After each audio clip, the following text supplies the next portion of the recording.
Akala mo panalo ka na basta umabot ka ng 30 years contribution sa SSS? Mali. May mga tao na 30 years naghuhulog pero mas mababa pa pensyon kaysa sa 15 years lang naghulog. Bakit? Dahil hindi sapat ang CYS lang. Kapag mali ang MSC strategy mo, pwedeng sayang ang decades ng hulog mo. Tingnan nyo to. Pareho silang matagal sa SSS. Pero bakit mahigit pa sa doble ang pensyon ng isa? Ito ang hindi naiintindihan ng karamihan. Maraming Pilipino ang focus lang sa tagal ng hulog. Basta may 120 months, basta tuloy-tuloy, akala nila automatic mataas na ang pensyon. Pero ang totoo, dalawa ang basehan ng pensyon mo. Una, ang CYS o Credited Years of Service. Pangalawa, ang MSC o Monthly Salary Credit. Ang CYS ang haba ng foundation mo, pero ang MSC ang nagpapalaki ng mismong pension amount. Kaya sa video na to, pag-uusapan natin, bakit may 30 years nang naguhulog pero maliit pa rin ang pensyon?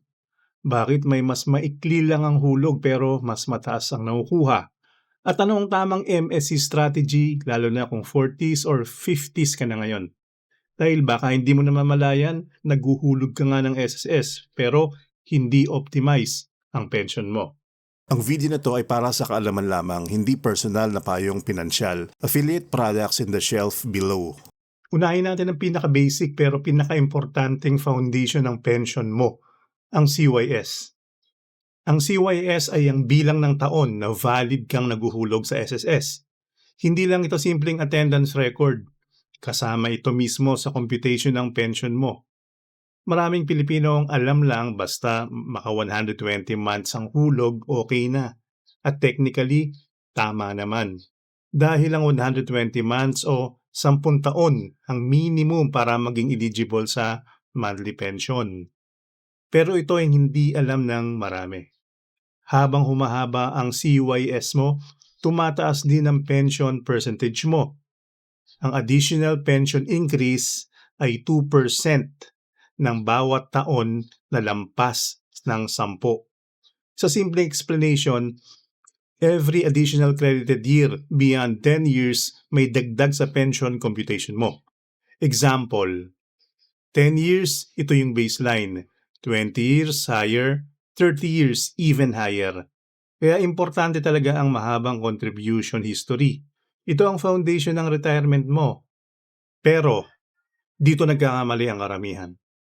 Akala nila, matagal naman ako naghuhulog, okay na yung pension ko. Hindi nila alam, pwede ka pa rin magkaroon ng maliit na pension kahit 30 years ka ng contributor. At dito papasok ang mas malakas na factor, ang MSC. Kung ang CYS ang haba ng foundation mo, ang MSC naman ang nagpapalaki ng mismong pension amount. Ang MSC o Monthly Salary Credit ang salary bracket na ginagamit ng SSS para i-compute ang contribution at pension mo. Mas mataas ang MSC mo, mas mataas ang possible pension mo. At ito ang critical. Hindi lang ba sa tagal ng hulog ang tinitingnan ni SSS? Malaking factor din kung magkano ang declared salary credit mo. Kaya may mga tao na matagal nga naghulog pero minimum MSC naman halos buong buhay. Ang ending, maliit pa rin ang pension. Samantalang may ibang mas maikli ang contribution years pero mas mataas ang MSC strategy kaya mas malaki ang monthly pension. Ngayon, pagsamahin natin ang CYS at MSC para makita mo kung saan talaga nagkakatalo. Ito ang shocking reality SSS pension. Hindi porket mas matagal ka nagulog, automatic mas mataas na pension mo. Dahil ang pension mo, combination nga ng haba ng hulog at laki ng MSC. Kapag mahaba nga ang CYS mo, pero minimum bracket ka naman halos buong buhay mo, limitado pa rin na magiging pension mo. Pero kapag mataas ang MSC mo, lumalaki rin ang computation base. Kaya ang tunay na goal, hindi lang mahaba ang hulog. Ang tunay na goal, mahabang CYS plus optimized MSC. Ito ang tinatawag kong panalo setup. Pero bakit maraming Pilipino ang hindi naaabot ito? Maraming members ang consistent naman maghulog. Pero walang strategy. Ang mindset kasi ng marami, basta tuloy-tuloy okay na. Kaya ang nangyayari, minimum contribution sila for decades. At dahil takot magtaas ng hulog, hindi nila na-optimize ang MSC nila. Ang masakit, doon lang nila nare-realize kapag malapit na sa retirement. Doon nila makikita bakit parang maliit ang pension ko after all these years. Hindi dahil walang value ang CYS, kundi dahil kulang ang MSC strategy. Kaya kung 40s or 50s ka na ngayon, importante itong next part. Good news, hindi pa huli para improve ang pension mo. Kung malapit ka na sa retirement years, importanteng maintindihan mo ang MSC optimization. Dahil sa actual computation ng SSS, malaking factor ang average salary credit. Kaya maraming nagtataas ng contribution nila during the later years para mapataas ang possible pension. Pero hindi ito magic shortcut at hindi rin ibig sabihin pwede kang biglang mag-max contribution without proper planning. Pero ang point dito, may strategy dapat. Possible examples, OFW returning home. Voluntary member increasing bracket at self-employed upgrading MSC gradually. Mas okay ang planned increase kaysa decades na minimum tapos saka lang magugulat sa maliit na pensyon. So ano ngayon ang ideal setup? So after everything we discussed, ano nga ba talaga ang ideal SSS setup? Simple lang. Hindi sapat na matagal ka lang naghuhulog. At hindi rin sapat na mataas lang ang hulog mo for a short period.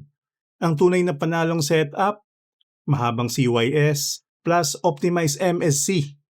Dahil isipin nyo, ang CYS ang nagpapatunay na consistent ka over the years, pero ang MSC, siya ang nagpapalaki ng mismong computation ng pension mo. Kaya kapag pinagsama mong dalawa, doon nabubuo ang mas malakas na retirement income. Long CYS plus low MSC equals maliit pa rin na pensyon. High MSC plus short CYS equals kulang sa foundation. Pero long CYS plus higher MSC equals strongest setup. Dito naluloko ang maraming SSS members. Ang mindset kasi ng marami, basta maka 120 months, solve na. Hindi pa. Qualified ka lang tumanggap ng pension pero hindi ibig sabihin maganda na agad ang pension mo. Pero ang malaking tanong, magiging sapat ba ang pension mo?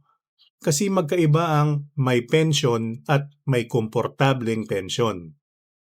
At habang tumatagal, mas importante ito. Dahil pagdating ng retirement, hindi na sapat minsan ang maliit na monthly pension. Kaya habang may oras ka pa, importante na naiintindihan mo paano gumagana ang CYS at MSC together. At pansinin nyo, karamihan ng regret ng retirees hindi yung sana mas maaga akong naghulog. Ang regret nila, sana inayos ko yung strategy ko. Kaya kung bata ka pa ngayon, magandang balita yan. May oras ka pang ubuuin ng CYS mo. At kung nasa 40s or 50s ka naman, may oras ka pa para i-optimize ang MSC strategy mo. Ang importante, hindi ka naghuhulog blindly. Dahil ang SSS, hindi lang mandatory contribution. Para sa maraming Pilipino, ito ang magiging isa sa pangunahing retirement income nila. At kung ganun kahalaga ang pension, bakit hindi natin planuhin ng tama? Kaya tandaan niyo, huwag lang basta maghulog ng may strategy. Ngayon alam mo na bakit may mga 30 years nang naghuhulog pero maliit pa rin ang pensyon. Hindi sapat ang CYS lang. Kailangan tama rin ang MSC strategy. Kayo, ilang years na ang CYS nyo? At nasa anong MSC bracket kayo ngayon? Comment below, sayang ba o panalo ang current SSS strategy nyo?